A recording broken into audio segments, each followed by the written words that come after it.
Ladies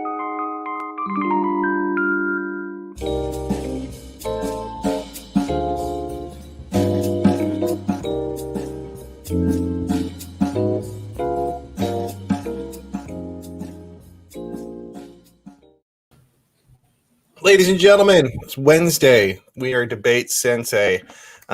We got Tim Seavey from Visolution, San Diego State. Yay. Hey.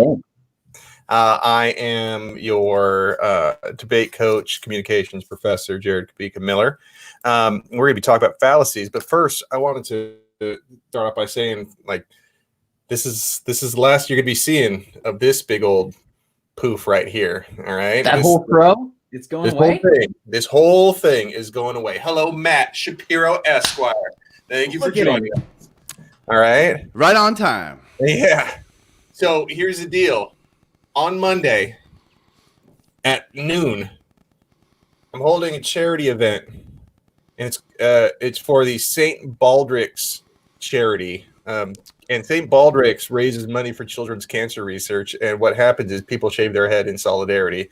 For all the people that are going through chemo and radiation and stuff like that, and I raise money for it. Okay, so here it is. I'm going to post this up in the in the comments too for you to take a look at it. But we're doing it for the college that I work at, Santiago Canyon College. It will be broadcast on this channel as well as many others. Okay, so you can watch you live, buzz it down. Yeah, I'm going to do it live at noon. So next week we'll do it live. Yeah. Next week I'm going to be involved. Okay, I'm going to be shorn, and it'll be right before Thanksgiving. Right before Thanksgiving, we're going to take off. So that's the link right there. But also asking for people just to share. Like, not everyone can donate. I understand that. Not everyone has that, but maybe you know somebody who can. So we got our Facebook page, the SEC Annual Shave-a-thon. Hey, just like it, just share it. Like, just go there. Get it out there into the ether. That's all you could do. Please. I promise you, it's not going to ruin your brand if you like it. Like, it is a very nice charity event. Okay, we have an Instagram for St. Baldrick's. Who put all these things together? Twitter for St. Baldrick's, the group dynamics class. All right, so okay. I'm a communications professor. I teach argumentation and debate, but I also teach group dynamics. And the classroom assignment is to host a charity event. And this year has been really, really challenging. Okay, we had to adjust our goals and stuff like that because it's just really hard. Normally we have an on-campus. I haven't event. been able to get my hair cut in months. So I can imagine trying to get a haircutting event going at the school right now. So, but I mean,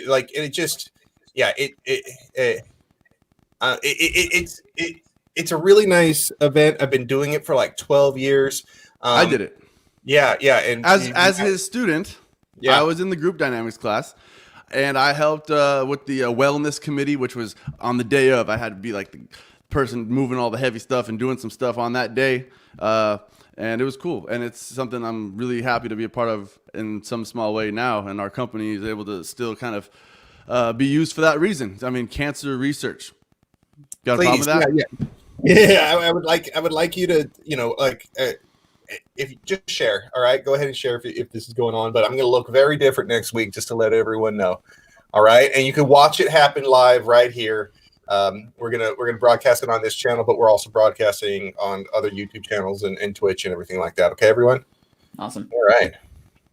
I think you really cared about kids. You do your eyebrows too, but just throwing it out there. Look like Whoopi Goldberg. Boom, roasted. You know that she shaves her eyebrows? Whoopi Goldberg shaves her eyebrows. That's it's wild, Once isn't it? you see it, you can't unsee it. Okay. Yeah. Yeah. It's wild. I'm like, huh. And she's been doing it forever, and now I think if she grew eyebrows, she would look weird now because it's been so long. You know what I mean?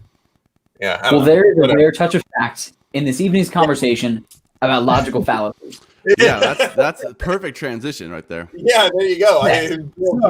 Jared, what is a logical fallacy? Well, okay. Those eyebrows are a logical fallacy. I'll tell you that right now. I think that so the first way I like to talk about fallacies, like with my students, is to talk about the difference between saying something that is fallacious versus saying something that is false. What does fallacy mean, Jared? Yeah, so it just means flawed logic. One of my favorite examples of flawed logic, but still is Idiocracy. Okay, The movie Idiocracy. In Idiocracy, in this movie, they were having a problem. So the story is that an average intelligence person gets sort of like cryogenically frozen and wakes up in the future, but the future is dominated by really, really stupid people. You have to watch the movie to understand why, right? But the future is dominated by one of the best movies of all time. Yeah, it's a great movie. So they're really stupid, and what they do is they start watering their crops with like a Gatorade type of thing, and that's because of like corporations take over and tell people to use this instead of water. And they tell people that plants love electrolytes. It's what they need. What they need. It's what they crave. And so like they crave electrolytes. That's what plants crave. And so they're watering it, and they don't know why their crops are dying. And so he's trying to logically convince them that that they need water, and they just aren't buying it until he says that he can talk to plants, and that's what convinces them. It's kind of like, oh, he can talk to plants, and the plants told him that he wants water. So, blah, yeah, you know what I mean? Like that makes absolutely no logic. It accomplished the goal, but it's through a fallacy of an argument. Right. So the conclusion that plants need water is true, but yes. The logic that he uses that he could talk to them is not, you know what I mean? So he's using a logical fallacy, but he's coming to the correct conclusion. You see what I'm saying? So it's not always the case that being illogical means you're wrong. I had a discussion with somebody one time about like flat earthers. You know my thing about flat earthers. I love it's like math. It's like people like the professor's like, okay, look, after I've seen your work, the answer is correct, but I don't know what the heck you did to get there. And that's wrong. Yeah. So you can a broken clock is right twice a day, as they say. Right. So it's hard to distinguish that, but like faulty logic does not mean you're wrong. So I had this example of somebody I was telling about, like, I'm like, oh man, I was talking with this flat earther. He's like, oh my God, I can't believe people still believe in the flat earth. You could tell the earth is round just by looking at a car driving away from you. I'm like, wait, what? What? He's like, yeah, when you're driving away, you can see that the way that it's going away means that the earth is curved. I'm like, well, no, the earth is curved. This is some pretty inflammatory discussion we're having right now. Yeah. But what I'm saying is, like, the earth is round. It is, but not because of the way cars. Yeah, just not because of the way cars look when they're driving away from you. That's not evidence of a round earth. It's true. When I look out, it's flat. Explain me that. When I look at the horizon at the ocean, straight line. Riddle me that. How does that work? So it's faulty logic. And another thing is, like, it's not just so sometimes people can have good logic with bad evidence, and so it's not a fallacy. You know, it's like if you just have bad evidence and you still use good logic, you come to an incorrect conclusion because of the evidence, not because of the logic. I mean, it's hard for people to tell the difference, you know? So what are some of your favorite logical fallacies in that? Like of all the, there's a lot of common ones, slopes and your red herrings and your what are your favorites? One that we've kind of talked about already, and we kind of talked, I think one of the things that I was bringing up when we were talking about the presidential debates was like ad attack. So ad hominem is an old word from like, it's what, Latin or something? I don't know what it is, but it means to attack a person. What was that?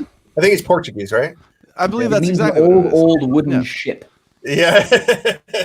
Anyways, everyone knows what it is. If you don't know what it is, it's like if Jared presents his flat earth argument and then I say, well, Jared is dumb. And that's why you shouldn't believe Jared. See, that is not attacking the flat earth argument at all. It's just saying I'm attacking Jared. Now, in debate space, in courtrooms, in most places where there's like this forum where we're supposed to respect the forum and argue points, I'm going to make an inflammatory comment and say you're supposed to avoid ad hominem attacks. And because you're supposed to be battling each other's arguments, not just ripping each other's, credibility apart or whatever it may be.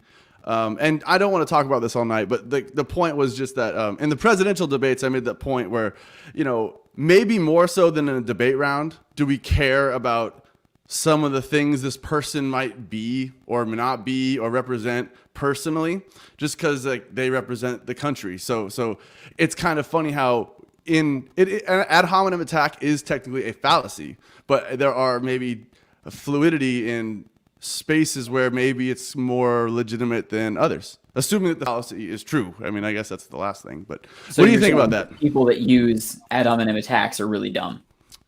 No, it could be very cunning and intentional. I mean, I think people, let's just say like the president now, for instance, has typically made several attacks against people directly, not necessarily what they even believe sometimes. And people do it. Like we all do it. When people criticize like media choices, that's actually a form of ad hominem attack. It's like, oh, well, the New York Times can't be trusted ever. Like, well, maybe they're wrong sometimes and they're right sometimes. You know what I mean? It's kind of like everyone, That brings up another one, right? So a hasty generalization is actually another common logical fallacy. So whenever someone says like, oh, but like, that's just what, liberals are always that way, or it makes any broad sweeping claim, hasty generalization, I think, is a really easy, quick little route to try and anecdotal kind of, right? Claim. Right. Yeah, exactly. Like there's no way to actually verify that all of really any group. DebateSensei people are the best people. Trust me. We only have the best. So you should definitely roll with us. You know what I'm saying? Like before we move on to from the ad hominem, one of my favorite variations on that, like Erin here is talking about how she likes ad hominem. Yeah, there you go. So there's a variation of that called the ad hominem tu quoque. I think I'm pronouncing that right. I've only teach him up, Jared. Yeah, so that's when you call someone a hypocrite. Like ultimately, right? Is like when you call someone a hypocrite, you're wrong because you're a hypocrite. Yeah. Like let's say that like I don't know, you're walking out of a liquor store, you got a bottle of booze with you, and somebody comes up reeking of alcohol. They're clearly drunk. And they're like, Matt, your car's over there. No, I'm just kidding. But like, they've had a hard life. They kind of you really shouldn't drink. You're like, screw you. Like you drank, like, or when kids do that to their parents, and like it's kind of like, well, you were drinking at my age. It's like that doesn't make it a good idea. You know what I mean? Like maybe they're right about this one. Maybe they were wrong when they were young too. It's like both of you could be wrong on the same thing. You can both be wrong. Yeah, and you can both be wrong. They can be wrong too, but not because they're a hypocrite. All right, hypocrisy is not evidence of anything. Hey, I want to do a little fusion. Okay, one thing I'm going to go straight to global society beyond just the debate space. People mix ad hominem and hasty generalization up into this big bag of goodies that they throw words on people and they just label them and then they hate them forever. We got to get away from that, everybody. Okay, moving on. Well, I think actually, to be fair, when you take those two things and then you mix them in a bag and then you stitch it up and then you make it into a person shape, that is a straw man. And a straw man is another one of my favorite logical fallacies, right? Yeah. What's a straw man, Tim? Someone else's argument in a really terrible light, like in a really poor way. Like, so basically they're just saying that like the earth is going to catch on fire in like a year if we don't all recycle right this second. But that's not true because the earth hasn't caught on fire at any point, right? So you can make this argument when you make your opponent's argument out to be, or you generalize your opponent's argument so weakly that it's easy to knock down like a straw man. It's kind of where that idea comes from. And that I see done all the time in debates as a part of four-step refutation. So four-step refutation, right, is they say what I say because they're four. So it's part of where you have to reference what argument you're arguing against. And oftentimes the they say step, rather than just saying like, oh, in their second disadvantage or in their disadvantage about climate change, they'll try and throw in a little straw man there and be like, in their second point where they said that basically our economy is on the brink of collapse. Like, well, maybe that's not necessarily what they said, or they'll make it really simple or really dumb something down. That's a challenge, right? That is boom roasted. Oh, teach him up, Jared. Yeah. So what you're saying is that you hate America. Yeah, exactly. Oh my goodness. Yeah. That's the one line. That's the one line. Exactly. It's like, man, you got to resist looking frustrated because then it actually makes it look like you hate America. You know what I mean? You're kind of like, no, that's not what I'm saying. It's like, I think someone's protesting too much. Like, oh. God, that's how you win with fallacies. That's how you win by. I have a question. Is in a debate space specifically, like, is referring? Okay. Actually, okay. Like, so I had a fracking debate. Fracking, for everybody who doesn't know what fracking is, that's when they drill a hole into the ground and pump it full of chemicals and explosives and blow it up so the gases get released so they can burn it in cars. Here, but okay. Yeah, I think the word is pretty descriptive. Yeah, fracking. This kid, I was debating. I was in a round and I was against, and he was for. And his whole argument was like, fracking is good because my grandfather has a well that PG&E or somebody put in his backyard, and without fracking, he would not have any income. And at first, I was like struck because I was like, wow, like I'm about to go up, and I was the member, by the way, and I'm like, okay, well, we're gonna hate on this guy's grandpa a little bit, you know, like we're gonna be like, look, I am not saying your grandfather's a bad guy. But so what you're saying is my grandfather is an evil person. What is this fallacy called when like you just strictly stick to some personal story as your basis and not look at like the global issue? Is that a fallacy? That's my question. I think people would call that an appeal to emotion. Okay. You know what I mean? And so it's just you're focusing on one person at the expense of many other people. The thing is, though, I won that debate, by the way. Yeah, there's a lot of fallacies that aren't exactly fallacies. Like, so what you're talking about, it's like, well, fracking's good because it's good for my grandpa. Anything good for my grandpa is good. Like, technically, that's logical. Yeah. I mean, it's like you're right. It is good for your grandfather, and as long as you define things as being good for your grandfather. If the criteria is in this round, what is good for your grandfather, then you win the debate. I think people. But if Matt is just some clown that hates your grandpa, then unfortunately, that round's not going to go your way. Yeah, I think people overvalue logic a little bit, which is weird. You know what I mean? It's not the end all be all of things. Sometimes you just need to have really good, clear observation. Like we have to have some sort of framework for what we think is real, because evidence and observation is not logic. There's a lot of things that we've observed scientifically that defy our logic at the time. I mean, all of quantum physics, you know what I mean? It just the Earth is the center of the universe. Yeah, but the sun is the center of the universe. Right, because logic is just based on premises that we consider to be sound. We don't know if they're sound. We consider them to be sound. You know what I mean? It's like, and so it's like we don't know that all people are mortal. Like, you know what I mean? It's like that's the most famous syllogism. All people are mortal. 98% of us will die at some point in this life. At some point. You know what I mean? It's like, well, we can assume that because we've observed a bunch of people doing that until the first immortal emerges. That's true. You know what I mean? That premise is true until it's not. You know what I mean? So those sexy vampires are immortal. Yeah. So like, I heard an interesting way to argue against the straw man, right? Mm-hmm. So we get Aaron. Yeah. Sure. Yeah. So there are lots of ways to break down an argument besides just like, these are my premises and here's the conclusion that comes from that.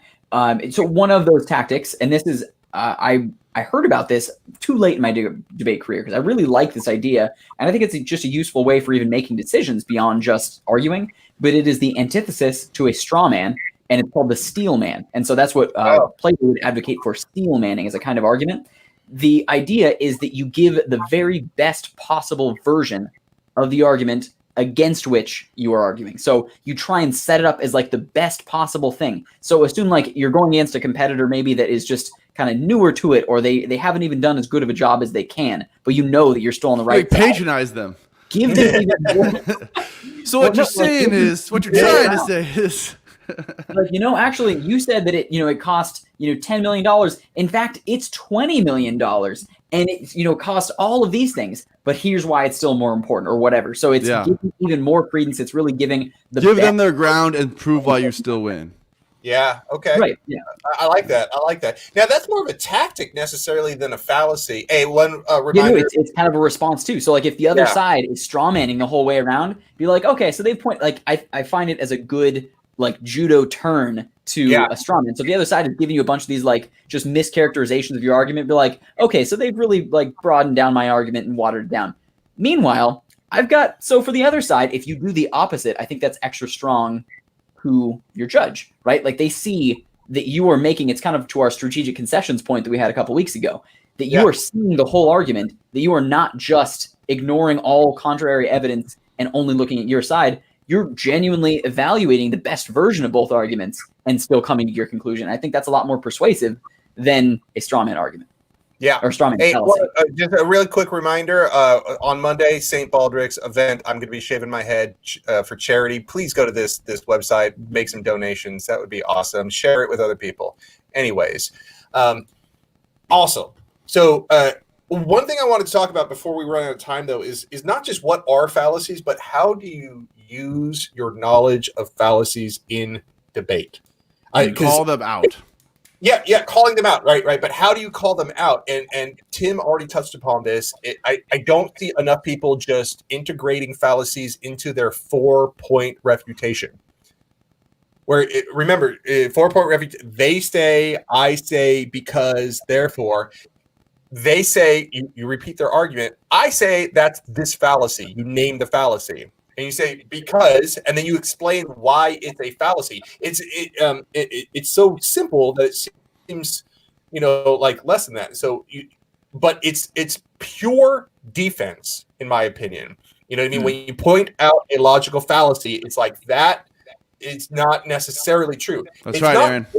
Yeah, you're not saying it's false, but stoop to their level. That's what I say. Yeah, it's not necessarily true. Okay. So, yeah, and you could reverse it. You know what I mean? And so the thing is that people think that just because I know what fallacies are, well, then I should win debates. And it's not necessarily the case, because pretty much every single disadvantage that's ever been argued in a debate round is a slippery slope fallacy. Yeah. I was just going to say, like, how do you nuclear war slippery slopes when that's every single round, most every disadvantage? Yeah. If you pass this corn tax, the entire world will die from nuclear arms race. So that's why I'm saying when you point out fallacies, it's just defense. Slippery slope fallacy. That's like we should talk about. That's not necessarily true. That's not necessarily true. Yeah, that's all you're saying. You're not saying that the opposite is true, because that'd be your second response. You're like, first off, that's not necessarily true. My second response is the opposite is true. Here's my evidence. And that's why evidence is important. People, judges say this all the time. Any new debaters heard this 10 times. You got to connect the dots. Now, you might be like, what are dots? What are these dots? I don't understand what dots mean. I get the concept of drawing a line between dots. That's not debate. So what's debate? Like, you have to use evidence to prove your linkage between what you're saying is good or bad and what's going to end up happening and your impacts, right? So when people say you're going to increase tax on corn 10 cents and that's going to end nuclear war, you're allowed to say that. You're allowed to say that on the AF or the neg, I guess. But it's the job of the opponent, whoever that is facing that, to call them out respectfully and simply just articulate that they have not explained how this gets to that besides using challenge evidence. Do they not have any evidence? Did they just create a link story out of their head? Well, call them out. Be like, look, that's not based in fact. That's based on their idea. And so the probability of that happening is low. And what will really, this is kind of what Tim was saying, steel man, the best case scenario, the tax goes up, we spend more on booze and everyone gets a little sad because we drink less beer because it costs more to make corn. Like maybe that's their, and then you're like, see, and now is that so bad? No, pass the corn tax. You challenge the fallacy by showing that linkage stories is the big one, I think, is what I wanted to get to. If you need to connect dots, you're missing something between those 2 points. Yeah. We got another one. False dilemma. false dilemma, the either or fallacy. False dichotomy, is that the same thing? I don't know. Yeah, false dichotomy, the either or fallacy. Yeah, you guys like got a lot there's of only two choices. Well, what about a third choice? What about Rand Paul? Yeah, I think that's a really good ground for the other side to just throw out what a third option actually looks like. And I mean, we can teach our debaters to do this. Like, your refutation should include a two-world scenario. And a two-world scenario is where you point out, like, in the world of the affirmative, they want this thing to go through and it's going to cause all of these problems. Or you can instead, behind door number 2, have a puppy and everything is gluttery. Like, it's just nothing on the other side. And, like, obviously it's really not just one. It hurts credibility, right? I mean, it's not a fallacy, but I think there's an area, honestly, where fallacies are well used. I think that when you have the entire multiplicity of debate and all of the potential scenarios, right? Because it's all simulation anyways. It's all like we're theorizing of what could happen. Rather than rattling through all the different options, I think that's a quick, easy way to pare things down that is fairly persuasive. Because it puts the onus on the other side to come up with a third or fourth or fifth different alternative. You're making them defend one side, and more times than not, like, people get frazzled in debate and they just defend that side or try and come up with some other scenario or get, their way out of it. But I think that a logical fallacy there, like, that's why they're so frequently used in debate, is because it's an effective tool to parametricize the round down to these are the two things that we're debating about, like trying to control a resolution that may be against your favor. That's kind of a way to do it if you're in a difficult position. Now, false dilemma. There's a variation off of this where you think that there can only be one cause of something, oversimplifying a cause. So I think of like the global warming debate, where it's kind of like, well, when people say, "Oh, humans are causing global warming," and the response is like, "Well, the climate goes through natural cycles. We've had ice ages without human beings." I'm like, volcanoes leak gas. Yeah. But that doesn't mean that's the only thing that could ever cause climate change. Like, humans I don't believe you. Be a cause. You know what I mean? It's like just because flat. Other things cause it doesn't mean that this one is not right now. And so that's a version of a false dilemma. And that's one of those things that, like, in my old age, I'm like, oh crap, I didn't know false dilemmas had so many different sort of varieties to them. You know what I mean? That you can see these different, it's not just either or. It's kind of like, well, it's this or nothing. That is either or. That, you don't see it as either or. It's, is all or nothing is the same thing. Tim's always the one I see most commonly on the news is not in debate rounds, but on the news is an argument to ignorance. So that's that we don't know. What does it mean, Tim? What does it mean, Tim? So argument to ignorance is we don't know what something will cause. So therefore we have to assume the worst and then really plan out what that worst case scenario is. When you don't know something, that's the end of it. It's like the money bail. It's like the money bail prop in California this year. But the argument from ignorance is anything. The argument for ignorance is like the absence of evidence is evidence of absence. Right. Because we don't know, then this part must be true. I'll give you a classic example. Galileo, so before telescopes, everyone's like, "Oh, the heavenly bodies are pure." This is the second time we're talking about this today.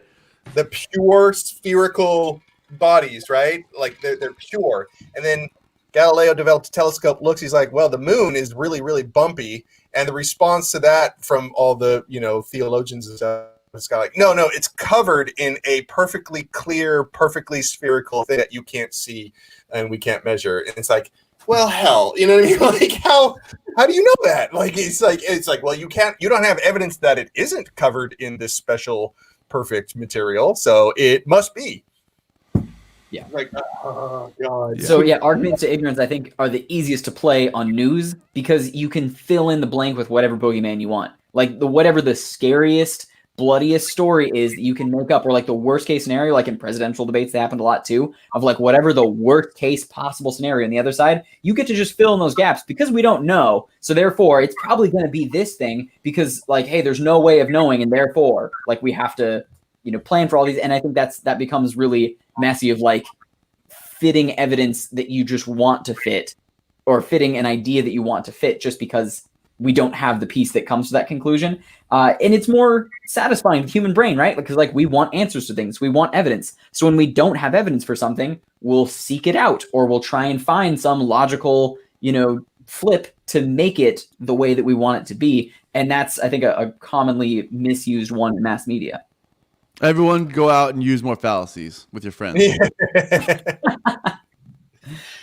Like, understanding fallacies, I think, is important. I think, but I do know that like a lot of novices, when they're first getting started, and they're really into philosophy, they're really into this stuff, and they understand fallacies. They think that they're just gonna like mop the floor with people because they understand logic. That's not the game. Because they know the definitions. They may not even understand. I mean, you gotta know how to identify them in practice. I don't really understand anything, really. Yeah, you know what I mean? But you also got to know how to respond to them. You can't just say, well, that's a fallacy, so you're wrong. It's just wrong. I'm right. Sit down. Debate's over. It's not that easy. Like, you have to put in the work of disproving it, not just you can't just play defense. You can't just say you're right. You have to say these things out loud. You can't just sit down after the round is all over and be like, well, the judge didn't say anything about all those things that they did. No. Unless you say it. Yeah. All right, everyone. Hey, that's our time. It seemed like it went by really quick. It was a good one, guys. It was awesome. Hey, last word out. Anybody watching right now, I would really appreciate going to St. Baldrick's, finding the Santiago Canyon College 2020 event. We're going to be online Monday at 12. You can come back to this channel and watch it. I'm going to be shaving my head. I'm going to be looking a lot different afterwards, okay? Okay. All right, everybody. Thank you so much. Thank you, everybody, for commenting and participation. It's great. We got Tim Seavey here from Visolutions. We got Matt Shapiro, Esquire. I am your debate coach, Jared Kabika Miller. We will see you next week right before Thanksgiving, okay? All right, everyone. See you later.